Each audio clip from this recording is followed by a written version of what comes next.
Marion, North Carolina, a city tucked between the mountains and the pass, where the days move slow and the locals don't forget. 3 miles from Main Street, just off the 5-lane, the Pizza Hut sign glowed faintly in the night like a beacon in the fog. No one saw her blood at first, just an abandoned car and the local movie theater beside it. By sunrise, the rumors had spread, but by sunset, the facts appeared. A girl is dead, a name whispered, and in a city where everyone has roots, the question wasn't just who did it, but why. So Sherri Ann Nelson was born March 21st, 1983 to Bob and Bobby Ann Nelson in McDowell County. She was your normal 21-year-old girl. She was a member of Faith Baptist Church, and she was also assistant manager at Pizza Hut in Marion, North Carolina. Sherri had worked her way up from delivery driver all the way to shift manager in just 3 years. March 13th, 2005. On this particular night, she had a man accompany her to the bank, Eric Valdez. He was supposed to clock out with her and go with her to the bank to make sure that nothing happened to her or the money. But neither Eric or Sherri made it to the bank that night. Something happened. Both Eric and Sherri clocked out at 11:52. Sherri locked the doors and they walked to her car as they were getting ready to take the money to the bank. Eric snuck out a 10-inch knife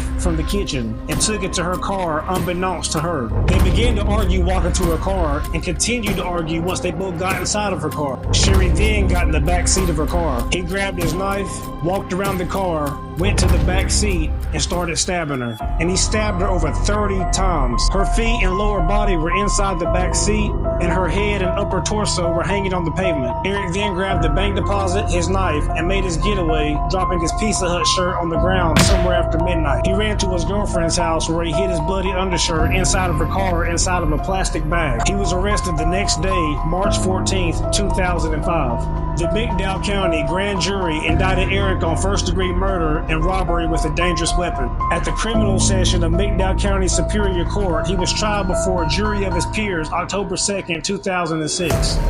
On October 6, 2006, he was found guilty of first-degree murder on the basis of malice, premeditation, and deliberation under the first-degree felony rule. After the verdict, he was sentenced to life in prison without the possibility of parole. Eric was a sophomore and 17 years old at McDowell High. District Attorney C.C. Walker prosecuted this case and said the only reason he didn't go for the death penalty was because of his age. Eric's defense attorney argued he was under methamphetamine psychosis when this occurred. Therefore, he was unable to premeditate or deliberate, which both are essential acts of first-degree murder. After receiving life in prison without the possibility of parole, 4 years later, Eric Valdez filed for an appeal, but the judge shut the appeal down. He's gonna rot in prison where he deserves to be. She didn't deserve that. She worked at the local Pizza Hut that was inside of my town. A lot of these murder stories don't get the justice that they deserve. But this woman right here, even though the outcome, justice or not, is still messed up, it still gives you some kind of comfort, some kind of closure to know that the person that violated her is going to spend the rest of his life in hell. Thank you guys for watching. Thank you for fucking with me. Like, subscribe, comment, and always remember, make money, dodge drama, and live life, baby. Stay safe.